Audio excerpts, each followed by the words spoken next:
Bekerja pun still boleh bercuti. Best kan? Sekarang, ramai yang workation. Bekerja sambil bercuti. Macam saya sekarang.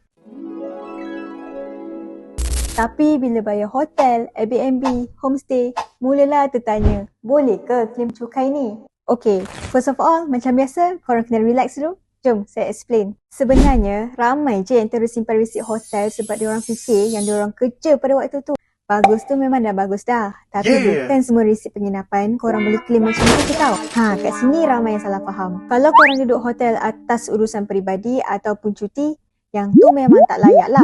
Tapi kalau memang ada tugasan rasmi syarikat, meeting klien, training, outstation, semua tu, yang tu baru boleh dikira sebagai perbelanjaan kerja. Kalau memang kerja, korang kena pastikan pula ada surat tugasan, bukti mesyuarat ataupun laporan kerja. Korang simpan resit hotel dan bukti perjalanan tu sebab LHDN ni diorang boleh semak bila-bila masa je. Nak kami bantu mudahkan pengurusan kewangan anda?